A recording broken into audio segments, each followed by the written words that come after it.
უგემრიელესი საზაფხულო დესერტია ხრაშუნა ცომით, შიგნიდან კი ნაზი კრემყველი და ხილის სიმჟავე. იცით რა მიყვარს ყველაზე მეტად გალეტში? მას არ სჭირდება იდეალური ფორმები, საოცარი ზუსტე და საათობით წვალება. ის ზუსტად იმიტომ არის ლამაზი, რომ არის არასრულყოფილი, სახლური და ძალიან გემრიელი. დღეს ერთად მოვამზადებთ ფქვიერ გალეტს ნაზი კრემყველითა და სეზონური ხილით. და რაც მთავარია, ამის გამოწყობას ნებისმიერი თქვენგანი შეძლებს. საერთოდ ყოველგვარი კონდიტერული გამოცდილების გარეშე. დავიწყოთ ცომით. თასში ერთად ვყრით ფქვილს, ცოტა შაქრის პუდრს და მარილი არ დაგავიწყდეთ. ის ყოველთვის აბალანსებს გემოს. ახლა კი მთავარი წესი. კარაქი უნდა იყოს ყინულივით ცივი, პირდაპირ მაცივრიდან. ჩაყარეთ ფქვილში და თითის ბალიშებით სწრაფად, სანამ ხელის სითბო გადაეცემოდეს, გადაზილეთ ქვიშისებრ მასამდე. ვამატებთ ცივ წყალს და სწრაფადვე ვკრავთ ერთად. აქ დიდი ზელა არ გვინდა, როგორც კი შეიკვრება საკმარისია.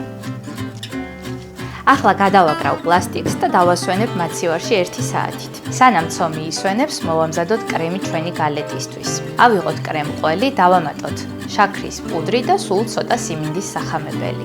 სახამებელი აუცილებელია. ცხობისას ხილი ბევრ წვენს გამოუშვებს და სახამებელი დაეხმარება კრემს, რომ ეს წვენი შეაკავოს და ცომი არ დასველდეს. უბრალოდ კოვზით ან სპატულით გადავურიოთ ერთგვაროვან მასამდე.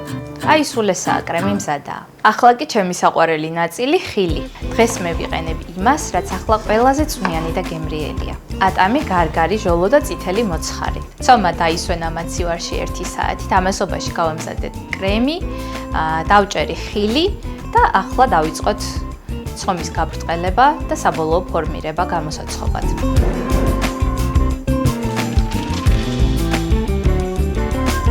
კიდეებს საერთოდ არ ვასწორებთ. პირიქით, უსწორმასწორო კიდეები უხდება.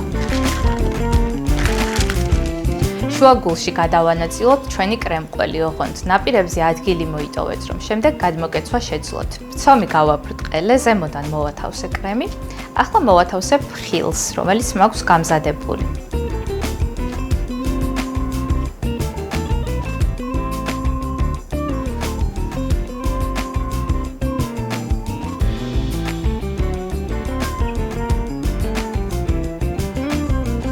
ნაპირებს აი ესე სათითაოდ მარტივად გადმოვკეცავთ ხილისკენ.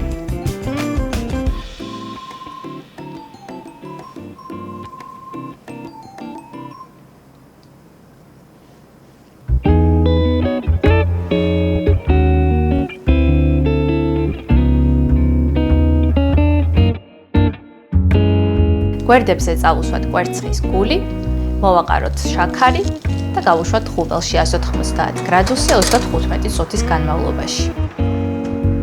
ველოდებით სანამ ცომი ლამაზ ოქროსფერს არ მიიღებს.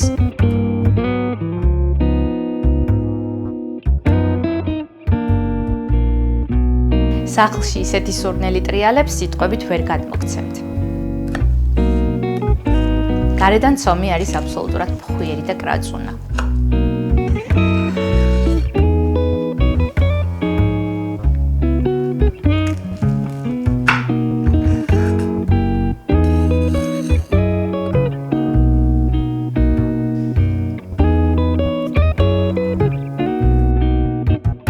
შიგნიდან კი ნაზი კრემყველი და ხილის სიმჟავე. აუცილებლად მოამზადეთ, გაანებივრეთ საყვარელი ადამიანები. უგემრიელესი საზაფხულო დესერტია ხრაშუნა ცომით. ერთი რჩევა იქნება ჩემგან, რომ ატმის შემთხვევაში 180 გრადუსზე გამოაცხოთ 40 წუთის განმავლობაში, რომ ცომი არ დაგებრაწოთ ძალიან. კენკრით თუ გამოაცხობთ, მაშინ საკმარისი იქნება 30 წუთიც. აი, ხილის მიხედვით დაარეგულირეთ ტემპერატურა და დრო. ისე ძალიან უხდება ნაყინი, სადაც და გემრიელად მიირთვით. სრული გრამაჟი, როგორც ყოველთვის აღწერაში გელოდებათ. მომავალ შეხვედრამდე.